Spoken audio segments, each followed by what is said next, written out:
Breaking news చూస్తున్నాం. Congress party మాజీ అధ్యక్షురాలు సోనియా గాంధీ ఈసారి రాజ్యసభకు ఎన్నిక కానున్నట్లు గత కొద్ది రోజులుగా పార్టీ వర్గాల్లో చర్చ జరుగుతోంది. ఈ నేపథ్యంలోనే సోనియా రేపు రాజ్యసభకు నామినేషన్ దాఖలు చేయనున్నట్టు సమాచారం అందుతుంది. రాజస్థాన్ లేదా హిమాచల్ ప్రదేశ్ నుంచి ఆమె రాజ్యసభ బరిలో దిగే అవకాశం ఉందంటున్నారు. ప్రస్తుతం ఉత్తరప్రదేశ్లోని రాయబరేలీ లోక్సభ నుంచి సోనియా గాంధీ ప్రాతినిధ్యం వహిస్తున్నారు. అయితే ఆమె ఆరోగ్యం సహకరించకపోవడంతో సార్వత్రిక ఎన్నికల నుంచి తప్పుకుంటున్నట్టు కాంగ్రెస్ వర్గాలు చెబుతున్నాయి.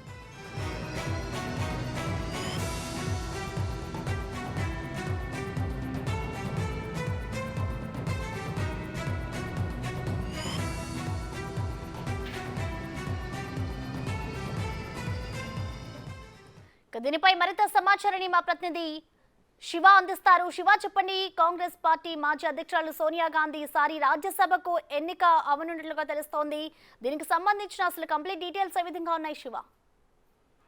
ప్రసన్న, దాదాపు సోనియా గాంధీ రాజ్యసభ సభ్యత్వం అనేది దాదాపు ఖరారైంది. రేపు రాజ్యసభ సభ్యత్వానికి నామినేషన్ అయితే దాఖలు చేయబోతున్నారు. హిమాచల్ ప్రదేశ్ లో ప్రజెంట్ కాంగ్రెస్ గవర్నమెంట్ ఉంది. మరోవైపు ఇటు రాజస్థాన్ లో కూడా గతంలో ప్రజెంట్ ఓటర్ పాలైనప్పటికీ కూడా అక్కడ మెజార్టీ రాజ్యసభ స్థానాలు ఉన్న నేపథ్యంలోనే ఇటు ప్రధానంగా ఏదైతే హిమాచల్ ప్రదేశ్ కానీ రాజస్థాన్ నుంచి కానీ రాజ్యసభ బరిలో ఉండే అవకాశం అయితే ప్రధానంగా కనిపిస్తూ ఉంది.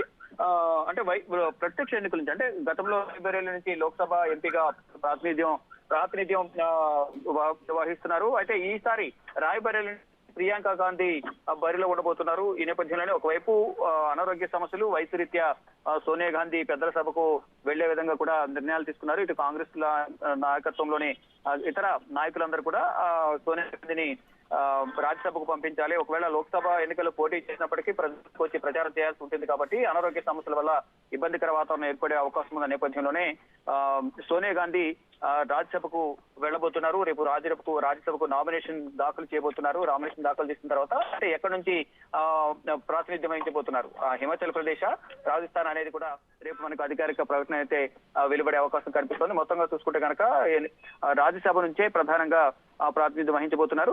ఇప్పటి వరకు రాయ్బరేలీ, అమేఠీ నుంచి కాంగ్రెస్ గాంధీ కుటుంబం అక్కడి నుంచి ఎక్కువ పోటీలో ఉండేది. రాయ్బరేలీ నుంచి ప్రియాంక గాంధీ ప్రత్యక్ష రాజకీయాల్లోకి వచ్చి లోక్సభకు పోటీ చేయబోతున్నారు రాయ్బరేలీ నుంచి. ఇక రేపు చేయబోతున్న నేపథ్యంలో హిమాచల్ ప్రదేశ్, రాజస్థాన్ అనేది అధికారిక ప్రకటన రేపు వెలువడే అవకాశం అయితే ప్రధానంగా కనిపిస్తోంది.